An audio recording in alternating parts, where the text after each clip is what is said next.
Okay, so this step here, nearly done, force component table.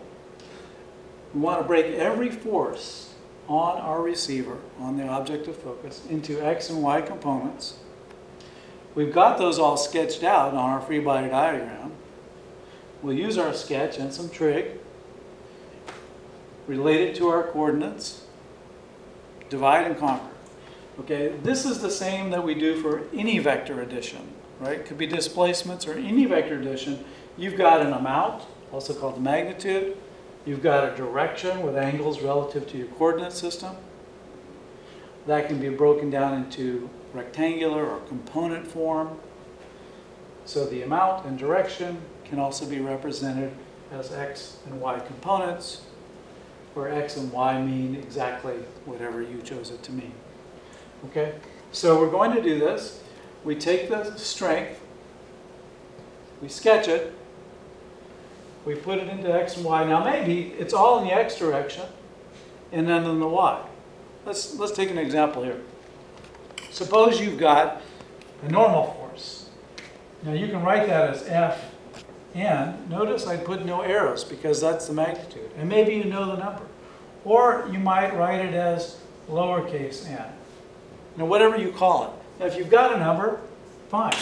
If you don't, then it's just that. Don't solve yet. We're not solving. People solve too soon here. So that's that. And maybe we've got a track. And maybe it's this direction. And maybe I've chosen that to be plus X and plus Y. So I put my coordinate system over it. Wait a minute. This one always bothers people.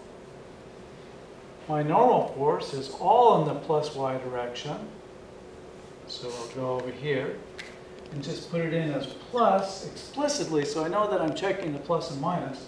N, none in the X direction, so I put it in as 0. So that's a possibility.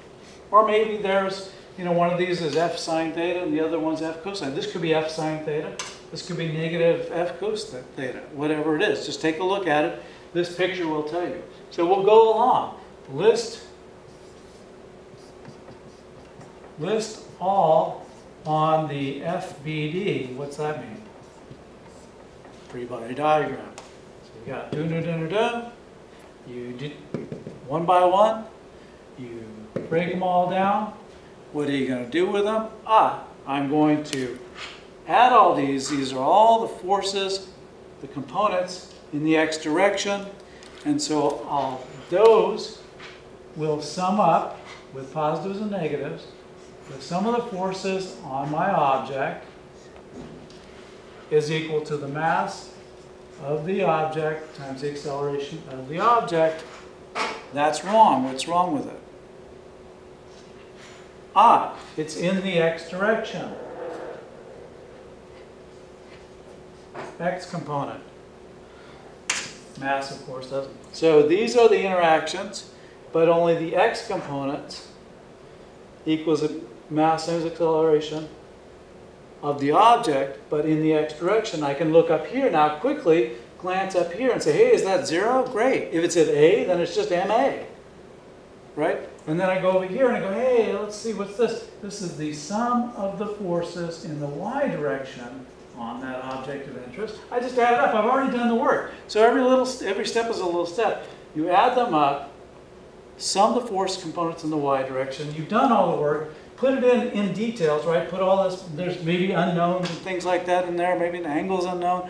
Whatever, you're going to solve later in just a minute. And that's equal to the mass of R times the acceleration of R in the Y direction, which might be 0, might be A. Infrequently, it might be A cos theta or A sine theta or whatever it is. And now you're ready to solve. You've done the analysis. Now you've encoded the process into mathematics. You've got Newton's second law. This is the step right here. Newton's second law divided into X and Y parts, Z if you had to. You solve, you think about what you've got. Maybe you don't have enough information. Then what do? You might pull in some kinematics. Then decide to go through the steps carefully, lay the puzzle pieces out. Maybe you got to look at another object. Okay, now I looked at pen blue, now I got to look at pen green.